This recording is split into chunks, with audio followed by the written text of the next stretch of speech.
back. I'm Jonas Hawk, and I'm here with Genevieve O'Neill and Finn Corcoran-Doolan.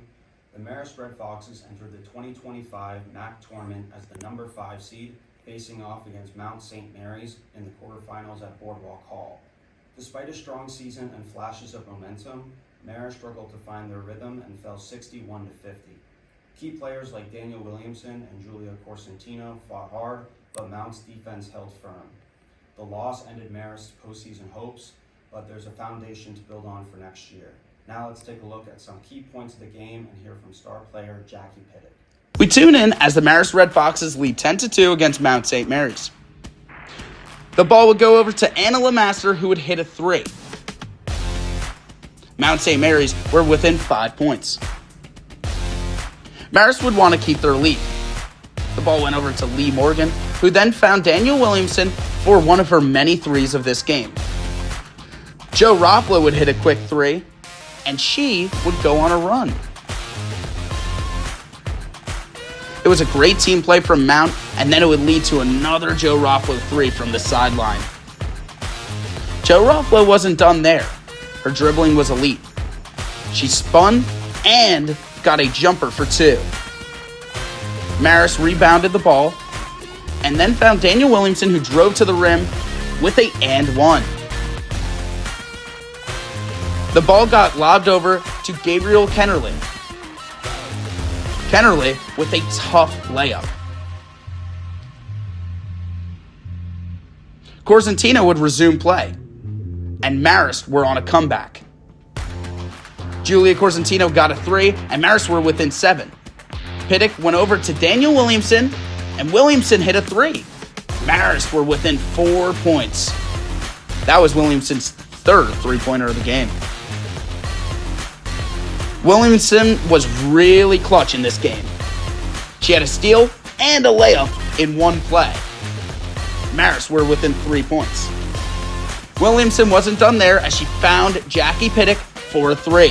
Marist had a 1-point game, but it wasn't enough as Gabriel Kennerly hit 2 free throws in a row, which made it a 3-point game. Mount St. Mary's would win 68-65 and go to the MAC Championship semifinals.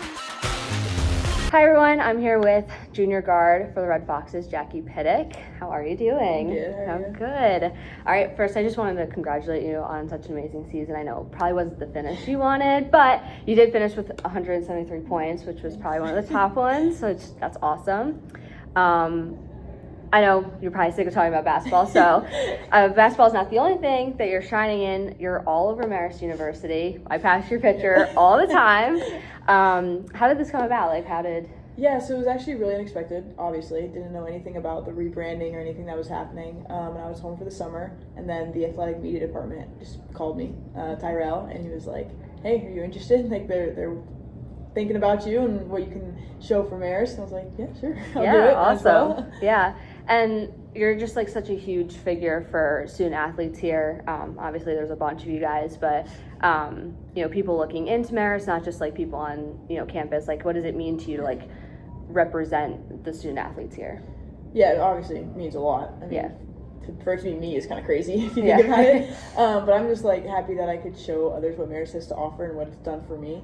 And then obviously contribute to something bigger than myself. And it's not only about me, but what Marist can do for others. So yeah, awesome. I think that's all I have for you. We're lucky to interview here for this project, and thank you for joining me. Thank you. Along with the amazing season the Marist Red Foxes softball team has been having, on March 18th they made history by playing Sacred Heart for the very first time. This matchup was especially exciting because the Pioneers had just joined the conference at the start of the 2024 school year. The team came into the game fired up, knowing they were facing an opponent they'd never come across. They swept the Pioneers that day with a 5-0 and 12-0 win. Let's take a look at some highlights from that 12-0 sweep, and then we're going to talk with junior catcher Isabella Mannery to get her input on how she feels about the new addition to the MAC and the rest of their season to come. The 32-7-1 women's softball team put up an offensive beatdown on 18-20 Sacred Heart as they took no time to begin. They began when senior Maddie Pleasance cracked a 2-run double to center field to tack on her 52nd RBI of the season, leading the team. Sienna Kunze, one batter later, hits a sacrifice fly to center field to make the score 3-0. She would go 1 for 3 in this game with a run and 2 RBIs, but we're just getting started. With the bases loaded and 2 outs, Maddie Gore lined the ball right down the third base line to bring in a slurry of runs, with Isabella Mannery scoring last to make it a 6-0 ball game. This is a good sign for Maddie Gore, as she has gone 12 for 79 in at-bats, looking to improve on her 152 batting average. Next up, Haley R. attempts to make a bunt as Peyton Pusey steals for third, but in a game that saw Sacred Heart make 2 errors, Pusey would take advantage on the poor throw and make it 7-0, but Captain Maya McDonald will get a little bit greedy on the base paths as she gets caught up between second and third and gets tagged out. Sienna Kunze, the freshman catcher batting .335 on the season, hits a single between third and short to make her case as a major piece of the future of this team going forward. 3 for 9 in the series. Despite Anna Sadlowski's 2.20 ERA and 9-win pitching record, she would double to tack on 2 RBIs this game as a pinch hitter to bring her average to .280 on the season. A wild pitch for Sacred Heart brings in third baseman Ronnie Howard with 1 out in the inning, and on the very next pitch, a second wild throw in the dirt gets by the catcher again, this time bringing in pinch hitter Sadlowski to make it 12-0. It would stay this way as in the next inning, Pleasance would finish a 7-inning complete game shutout, 11 strikeouts, 0 earned runs, 2.17 ERA.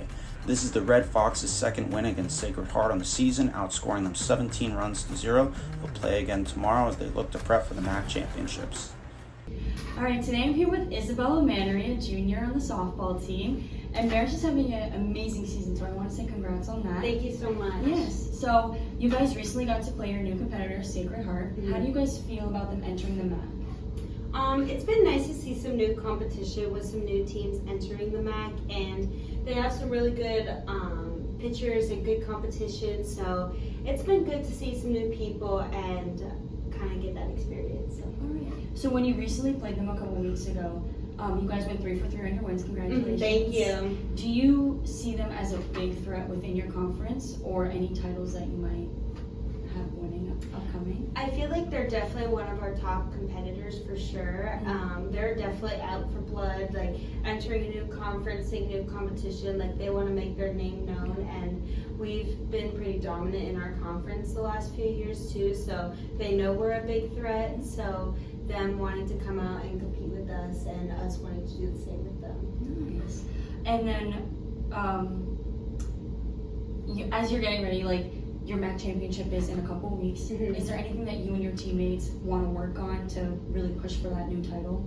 I feel like just a big thing for us, not necessarily like skill wise, it's just like playing for each other and like playing with grit, because since we lost early in the season last year, like we're all kind of out for revenge and wanting to kind of redeem ourselves, because everyone knows we're the top in the MAC as well, so they all are like out to get us, and like we kind of have had that target on our backs, so just really like playing for each other and keep hitting the ball and just having some fun out there is good things for us. Yeah. Well, thank you so much for joining me today and answering my questions. Yeah. And I wish you guys all the best in your MAC Thank you so much, championship. appreciate it.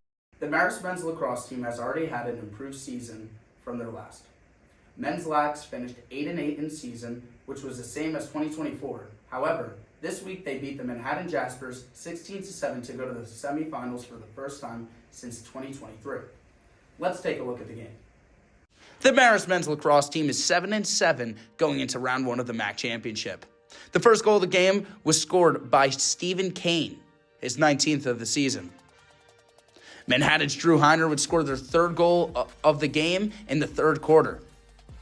After that, Colin Patrick would score his 32nd goal of the season, making it 9-3 for the Red Foxes. Sean Mullen would then score and make it 12-3 in the fourth quarter. Mullen would score his 24th goal of the season with a great shot to the top left corner. Manhattan's Kelly Dupree would score his 24th goal of the season, assisted by Drew Heiner. Peter Murray, who's a junior, would then get a solo goal. 11th of the season, 5th of the day. The Red Foxes would then go on to win 16-7 in the first round of the MAC championship. They will now go on to verse number 2 Siena in a MAC semifinal.